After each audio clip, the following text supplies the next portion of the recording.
Hi campers, this is Darren Paula for That Camping Show, saying hello to you from the Headlands Dark Sky Park in Emmett, Michigan, where, ironically enough, there is no camping.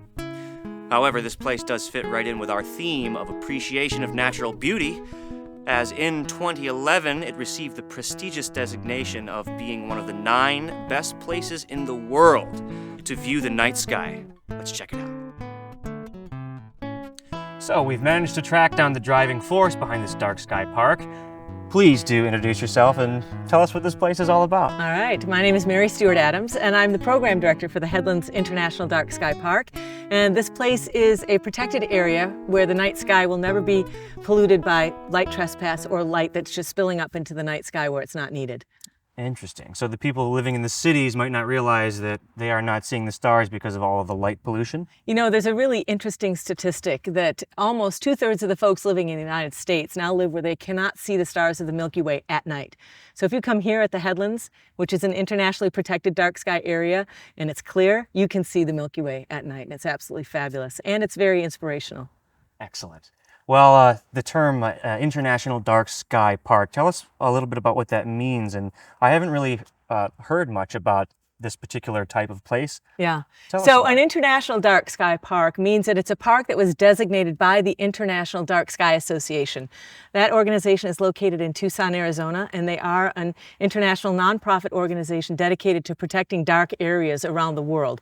And they set up a certain criteria that determines whether or not you qualify as an International Dark Sky place. So for us here in Emmett County, it took us about 2 years to get the designation. And what that meant was we had to do a lighting inventory of all the existing light on the property. If it was not in compliance with what the IDA recommends, then we had to show, okay, here's how we'll bring it into compliance. We had to do a master lighting plan. We had to set up programming. We had to get a lot of support from the community. And then also the commissioners, the Emmett County commissioners had to say, yes, this is our property and we do want to protect the night sky over it. So we are on That Camping Show.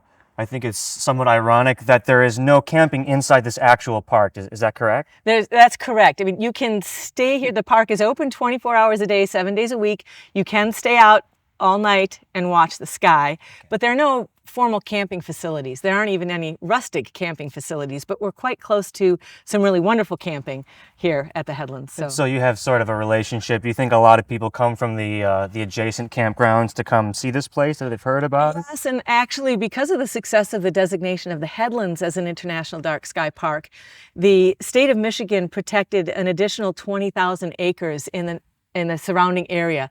And that includes all of Wilderness State Park and all of the state forest land that's just east of that area. All of that land is quite close to the Headlands. So if you're coming here at night to see the night sky, you can wander back to your campsite very close by. Excellent. What kind of programs do you have going here? Do you get a lot of visitors from all different places? We get visitors from around the region, around the United States, and even around the world, actually. And the programs that we do are usually tied to some amazing celestial phenomena. For instance, the Delta Aquarid meteor shower, which is happening this weekend. We also have huge turnout for the Perseid meteor shower. We do programs around the year because some of the best stargazing actually happens in the winter months when you don't have a lot of haze in the sky. But one of the number one questions that people ask us about what they can see here is, when can they see the northern lights? Like, when can I see the aurora borealis, which is not something that's really predictable, but you certainly can see it here from northwest lower Michigan. Excellent. Yeah. Well, you seem like a very talented and dedicated individual. It sounds like to get this place running and to keep it protected is no easy task. You know, it's I should share that I'm not an astronomer. I got my degree in English literature, and what's important to me is that when you think about the fact that we are losing our ability to see the night sky, and we aren't often taught the stories that are connected with the star names and the constellation names, then there's a certain part of our cultural history that's being lost. And I think that just being outside, being in natural environments, undeveloped environments, it's really important to kind of restore that sense of just being human in a certain place. And so for me, it's really all about restoring the cultural relationship between indigenous people and the land, the sky overhead, and all of the natural resources of the area. Back to basics. Yes, yes. And back to once upon a time. Yes. Yeah. That's a healthy attitude. Yeah, yeah. I mean, so we do a lot of storytelling, a lot of once upon a time. There were thousands of indigenous people living in this land, on this land in particular. The Straits of Mackinac area is very significant historically, not only because the indigenous folks still live here, but also because of the early settlers that were coming from France and from England and the War of 1812, all of the things that happened in this main now shipping channel of the Straits of Mackinac. So the Headlands is situated on 600 acres that has shoreline along Cecil Bay and also Lake Michigan, right where the Straits of Mackinac turn south toward the lake. Mary, I've got a burning question for you about the International Dark Sky Park. Do you have anything to do during the day? You know, during the day you can come out and picnic and you can take in the shoreline, but also as you enter the International Dark Sky Park at the Headlands, you'll see that it's a 1-mile drive in, and it's a paved drive.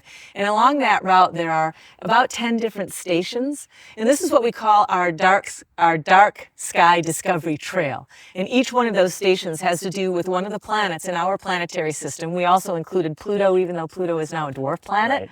But because Pluto was discovered by an American, but named by an 11-year-old girl. So the whole idea is to get folks engaged right at the beginning that you can really participate in the night sky, even if you're a youngster. And what's important about the Dark Sky Discovery Trail is that it's not just a scientific interpretation of, okay, here's how far away that planet is, or here's the periodicity of its orbit.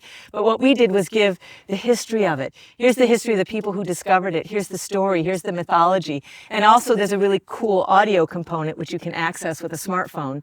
So you'll see a cutout figure, either from mythology, from local history, or from some form of storytelling and history, and then a board that has information on it that you can read, or you can use your smartphone and dial in the number or use a QR reader, and then you'll hear the being speak to you. So Mercury will tell you his story, you know, who he is in Egyptian culture and Greek culture, Romans to the Norse people. So there's a really, really rich cultural experience going on there. And that, ladies and gentlemen, is good technology.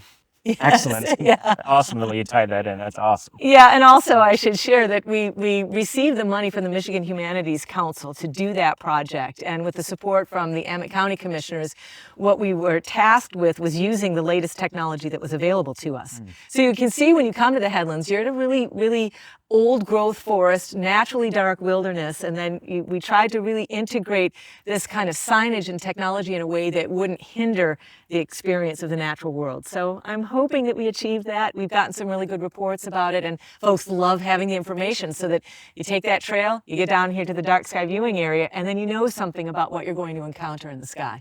Sounds to me like people need to get down here and see this for themselves. Or should I say up here, since we are in northern Michigan? Yes, we are. Yes. Up here and down to the shore. That's right. Yeah.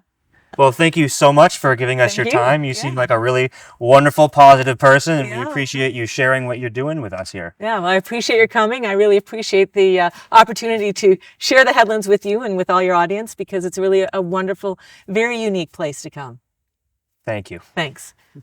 Okay, hi, my name is Sam Staffen. Actually just going out for a dive on the Headlands shipwreck. And the guys just wanted to let you know that I did all the sign work here through Emmett County. And we started off with the 3 main signs, Cecil Bay, McAlpin Point, and the Headlands. And from there it worked on to Dark Sky Park, I should say. So it was a lot of fun working with Mary and the team from Emmett County, and I look forward to doing more work. Hi, I'm Mary Stewart Adams, and remember, campers, take nothing but pictures, leave nothing but footprints, and waste nothing but time.